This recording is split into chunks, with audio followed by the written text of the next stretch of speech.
What happens when political fiction starts to become reality? James Bennett, former action star turned popular California governor who returned to acting, stars in a hit streaming drama about seizing political power.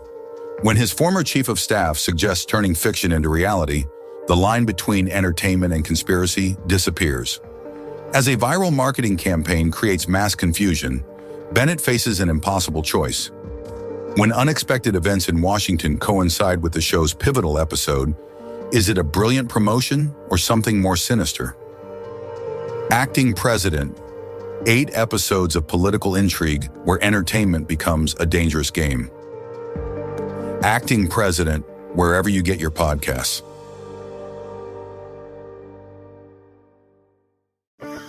Having a life scholarship and being able to afford to go to college made me feel inspired to go. When I got a life scholarship, it was such a relief. I knew that I wanted to have an impact. Having a life scholarship through the SC Education Lottery was huge. It gave me the opportunity to make that impact right here at home.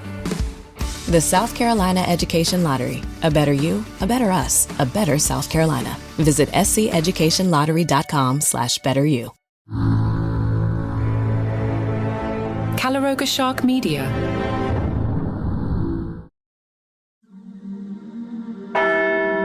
Pope Leo's message for Father's Day resonates deeply with his ongoing emphasis on family life and the sacred role of fatherhood in the modern world.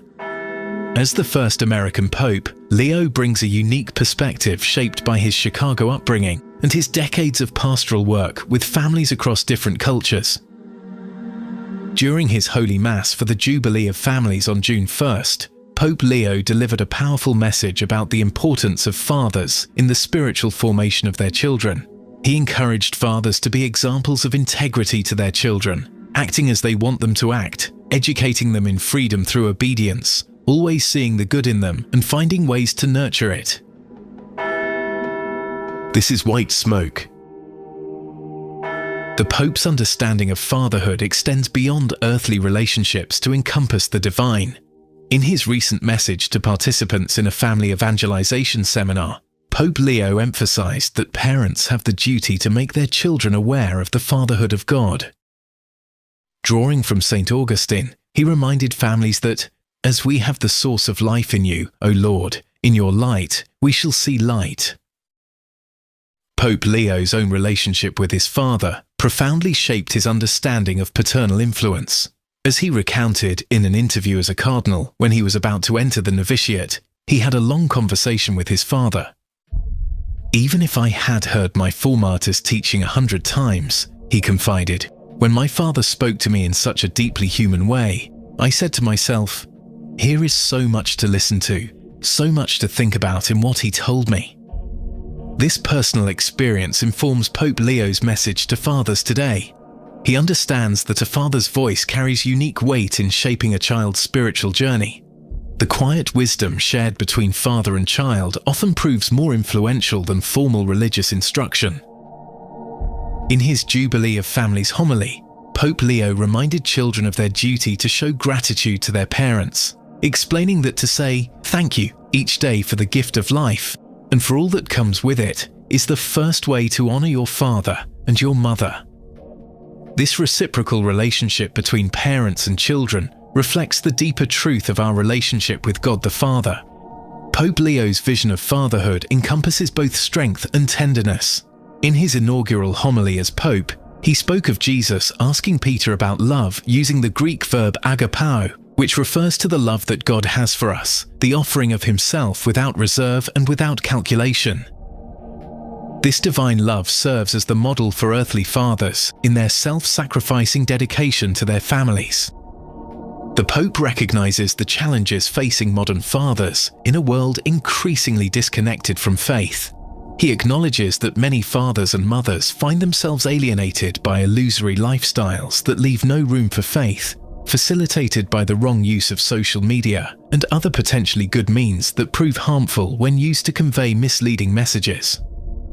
For Father's Day, Pope Leo calls on the Church to become fishers of families, reaching out to fathers who feel distant from faith communities. He asks the church to seek out those families who no longer come to us, learning how to walk with them and help them embrace the faith and become in turn fishers of other families.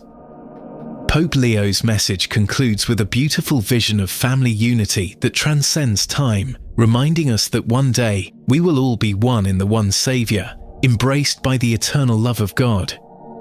This includes not only the living, but also our fathers, mothers, grandmothers, grandfathers, brothers, sisters and children who have already gone before us into the light of his eternal Pasch.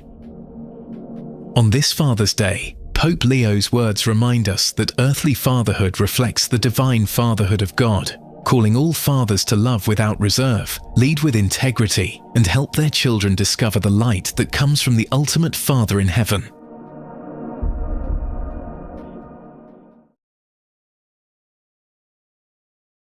Mildred Camacho undoubtedly has the coolest godfather out of everyone. The 29-year-old mother of two from Peru has publicly declared she is very happy about Pope Leo's historic appointment, and for good reason. Leo is her godfather.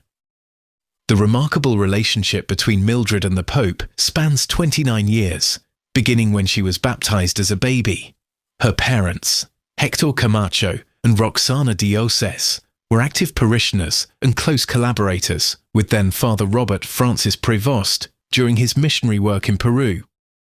When their daughter was born in 1996, they asked Father Roberto to be her godfather, a request he accepted with joy, particularly because his own mother's name was also Mildred. The connection between Mildred's family and Pope Leo began decades earlier when her father, Hector Camacho, was a teenager serving as an altar boy at the cathedral in Chulucanas in the Piura district. At that time, then Father Prevost had just arrived in Peru as an Augustinian missionary, working from 1985 to 1986. He always instilled in us the importance of believing in God, having faith, being respectful, polite, and trying to excel in life, Camacho told EWTN News.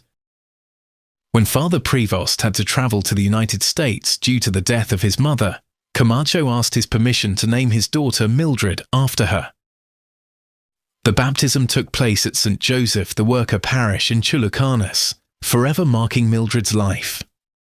Though they didn't see each other frequently during her childhood, her godfather's teachings and example remained constantly present. What makes Mildred's story particularly fascinating is how their relationship endured across decades and continents. Even when he left for the Vatican, Pope Leo never stopped writing to her. The last time she saw her godfather was in August 2024, before he departed for Rome. He came to Chulucanas, where the family now lives, and met with everyone. He gave us his blessing, greeted my daughters, and remembered everyone, she recalled emotionally. Mildred treasures the messages that then Father Prevost sent her by email over the years.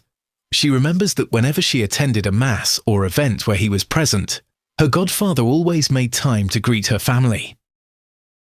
Their last meeting was particularly poignant, occurring on her birthday, August 10th, 2024, when Cardinal Prevost returned to Chulucanas to celebrate the 60th anniversary of the diocese. On that occasion, he warned her that it might be many years before they would be able to communicate again. The Pope's influence on his goddaughter runs deep. What he always told me was, live with joy, live happily. And I always remember him saying, keep me in your prayers as I keep you in mine, Mildred recalled. She explained that he always told us that faith isn't just about going to Mass, but about living with charity, loving one's neighbour, and being a light for others. He always inspired me to have hope and not give up in the face of difficulties.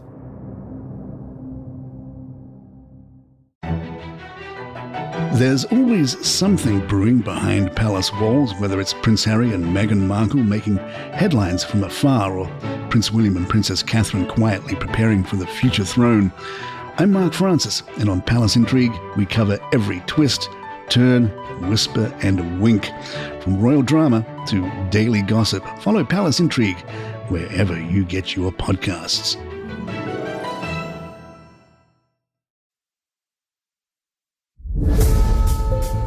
When the world's most powerful people go to war, we can't look away. Welcome to Feuds, Power, Pride, and Payback, the podcast tracking the explosive conflicts shaping our world right now.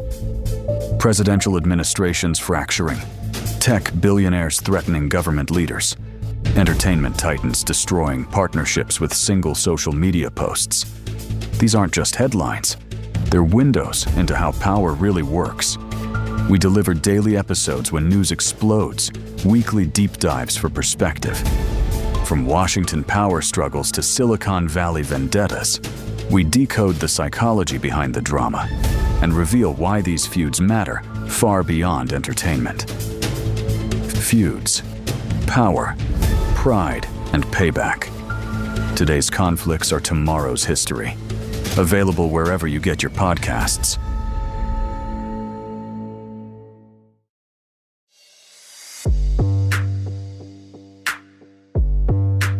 He thought cryptocurrency would set him free. Instead, it made him a target. Alessandro Romano flew to New York for a business meeting with his former partner. What he found was an elaborate trap. A luxury apartment turned torture chamber, where digital dreams become real-world nightmares. For 8 days, he endured unimaginable torture. His captors wanted his Bitcoin passwords. They had police protection. They had done this before. This is the true story of friendship turned to betrayal, innovation turned to exploitation, and one man's fight for survival against a system designed to break him. Crypto Kidnap. Available wherever you get your podcasts.